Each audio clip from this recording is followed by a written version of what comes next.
Welcome to Private Banking Strategies Podcast with Vance, Lowe, and Seth Hicks, your secret weapon to protect your assets and never have to start over financially again. Vance and Seth help high net worth individuals, families, business owners, and investors structure an asset-protected, tax-free fortress for their families. Learn how to keep what you earn and use the velocity of money to create your own private banking system. Join us on this journey as we explore the secret strategies of the rich and political elite and help you take total control of your financial security. Now, on to the show. Hello and welcome to Private Banking Strategies Podcast with Vance, Lowe, and Seth Hicks. Vance, how are you? I'm doing great. I couldn't be better. Awesome. Well, we've been talking about the 100-year family bank and what that is, what problems it solves, what benefits and values it has. We talked about various architecture with that in our most recent podcast. And today, I think we'd like to jump into exactly how some of the architecture works in the family setup, how the loan engine in the family bank works, what is the loan process and how does that fuel your system, what's a smart risk framework so you don't over leverage, and what is the generational blueprint to carry forth this family bank for 100+ years. So those are some deep topics. We could talk about those for hours, but we're going to just outline these 30,000-foot overview for folks. And obviously, folks, as I stated before, if you want to dig in further, hit our website, privatebankingstrategies.com. Hit the like button, share this content with folks you think that it would matter to. And we're on a journey to help as many people become financially literate and financially free that we can. And folks, if you're just joining us for the first time and jumping in on this one, if you haven't listened to our prior podcast on this topic, you'll want to do that to catch you up. So yes, okay. We build building block upon building block, and that's a good intro to start talking about some of the subjects, and this is a little bit deeper. Yeah, it is. And so we've already got the structure built. We've talked about the architecture. Now we need to flow money. And this is the loan process. This is the loan engine. If you've had a permanent life insurance policy that has cash value, you know you can borrow money and pay it back. So there has to be a structure in this framework. Seth, tell us a little bit about what it would be to structure it in a way that we wouldn't just lose the money out the back door. There is a core engine to the family banking system, and it is the loan engine. You are utilizing the cash that you have created and capitalized in your family bank system. And when you want to access that cash, our general rules are it should not be for purely consumptive purposes 100% of the time. It can be for consumptive purposes for a minority of the time, but for the bulk of your access to liquidity, it should be for income producing and return on investment type structures. And so that is the core principle of creating a safe framework that you don't become over leveraged in your consumptive banking. So I call that the loan engine. Seth, there are different ways to access money depending on the structure. And just like you said, if there's going to be a consumption of anything, and yes, that should be kept to an absolute minimum. But if we're going to do that, we can access money out of this whole structure differently. There's loans process and there is surrender processes of how to access money. One, we can get it back in. The other one, if we decide to take it, there's no interest on it, but we can't put it back in. Okay, there's different kinds, and this loan engine is going to be capable of handling all of that need, no matter what we're after, what we're trying to go for. It will also handle additional new windfalls. Let's say the family's large enough that it bought into a multi-complex for income property, and they finished that property out, and it peaked where its goal was, and they decided to sell it. And they made a lot more money. Where can they store that money? The best place to store that would be in some formal structure that has a whole bunch of outstanding debt that can be filled up. And this is very strategic to be able to do that in structures like this. So it will handle where an individual wants to go or any other type of money access scenario. We might have it in on crypto. And we might say, okay, if I invest in crypto and I'm looking for a 10x, I need a place to put that. If I've got 10 of my own personal policies out there and they're fully lent out to where I've got a couple of $100,000 worth of debt in there, that would easily hold a lot of the gain. So that's about as deep as we want to get into that structure. But just so people understand that it is so fluid and yet so private, no one on the outside needs to know what's going on. Right. It allows you to finance real estate investment, business acquisition, expansion, education, college tuition, various family investments that benefit the entire family bank. And that loan engine has to be the primary working mechanism. We have one couple decided to work out a deal with one of their children because he wanted extensive training. It wasn't about college, it was about in his profession, he needed to go get a huge certification that cost thousands and thousands of dollars. And so, yeah, we'll lend you the money. And when you graduate and you get into your employment, you're going to pay that loan back. And then that loan back will then be credited to you as your percentage of ownership in the structure. So, yeah, they could come up with anything cars, anything that family has motivation in. This will bend and fit their niche perfectly. Right. And so we're not going to finance things through traditional financing except in cases where the leverage is very beneficial for us.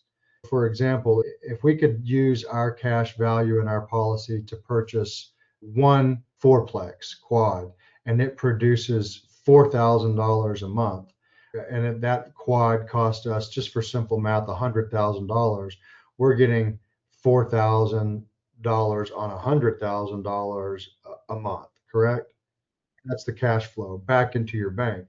Perhaps a proper use of leverage where you did use third-party financing would be to put down payments on, let's say, multiple quads, not just one, and you've got a deposit down on those.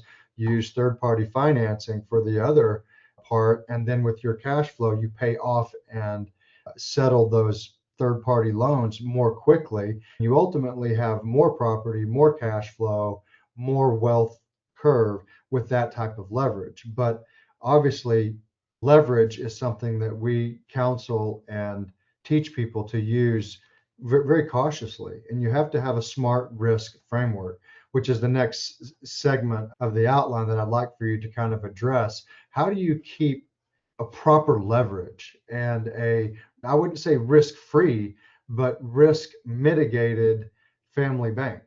I mean, should you suck all your cash value out and go buy a Porsche?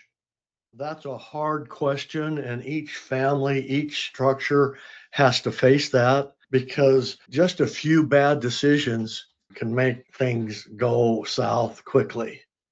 The banking world out there, as we know it today, they're masters at getting the money back. That's their whole frame. They get every dime back plus interest, plus their profits. So you've got to have the structure right. Warren Buffett is a great example. Listening to any of his literature, any of his talks, when he buys an investment, before he even enters the boardroom, he knows more than any single member in that boardroom about that company. He's going to know their cash flow, capital protection, who key players are, management issues for sure. And so we need to know the same. He knows that the structure is what he's looking for. Can I invest $100 million and implement a few more procedures and turn that into $200 million? That's the game, whether it's 100 million or whether it's thousands, folks.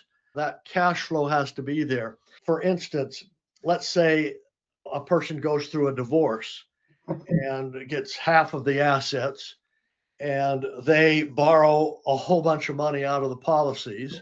They have to be careful because if they want to keep the policies open and they borrowed the policies, then there's going to be interest, for instance, whether it's with the insurance companies or with this framework here. And all of that has to be managed. Am I going to be able to still receive enough income to maintain that debt and eventually pay it off?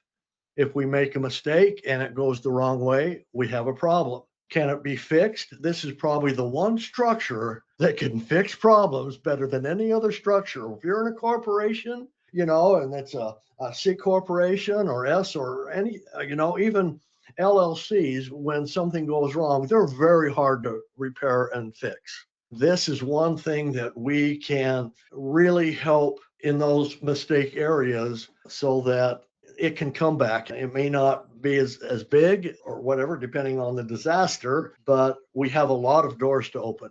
Yeah, it's not a crash into the wall. There's a long runway of changes that can be made, but it's important from the outset when you're approaching your smart risk framework that you show cash flow support and you demonstrate how you're going to protect that capital. And I mean, every family is different, but as a general rule, I would say 50% leverage on your cash value is a place you need to carefully protect. And only in extreme circumstances should you leverage past 50%. And that's when the cash flow returning to your bank is clearly established, highly probable, and stable, so that you're constantly flowing back into your bank. Did that story feel like it was about you? Do you feel like you are generating a lot of revenue, but are not moving forward as fast as you would like? Do you feel you should be making more progress toward your financial goals? Do you feel stuck? Let us help you get unstuck. Are you ready to take action and get your own private bank? Please visit us at www.privatebankingstrategies.com. It is almost like a marriage, but it really mitigates and helps prevent emotional decisions, or speculation. People will always come in with ideas, oh man, this is just fail-safe, this is just really good. Well, the structure might come in and say, okay, let's go through the competence. Let's get the experience now in here and do the what-if questions. And all of a sudden, whoa, the risk went way off the table. The chances of actually getting the money back become very not worth it, in other words. If we can put all and know what all the angles are as far as our structure, how we put it together, we will mitigate the risks that human error brings to the table. Right.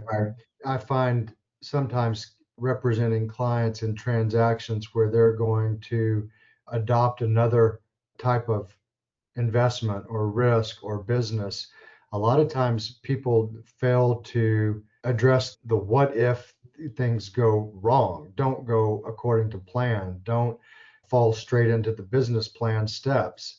And I find that to be one of the places that most people fall short, and even successful people.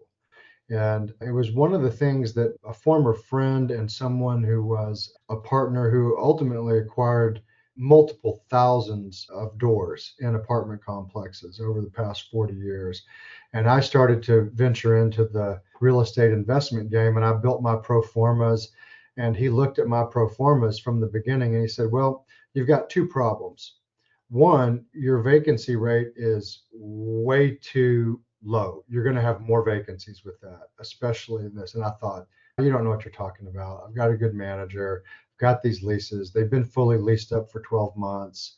You're wrong. It's not going to be 20% vacancy. It's only going to be 5. And my rents are going to increase. And he hit two main issues with rental drivers in the market and vacancies. And he was 100% right on. And I ultimately hit some hard places because of underestimating vacancy rates and ability to increase cash flow, poor management, etc. You make one of those or two of those decisions on thin margins with your bank and you'll crumble it. So you have to have solid real estate investment with something that you know what you're doing.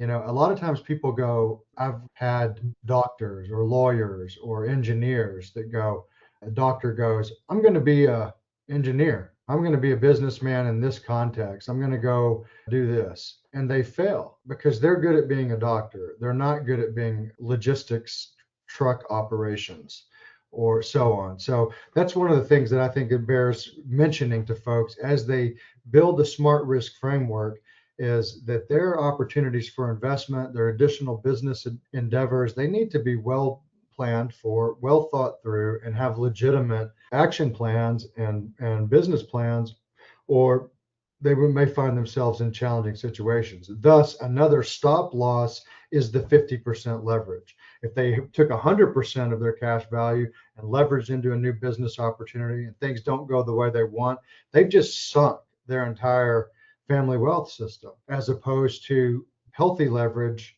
conservative leverage, things that they definitely know what they're doing in, and you build the cash flow. That's how you become 100-year wealth perpetuating family.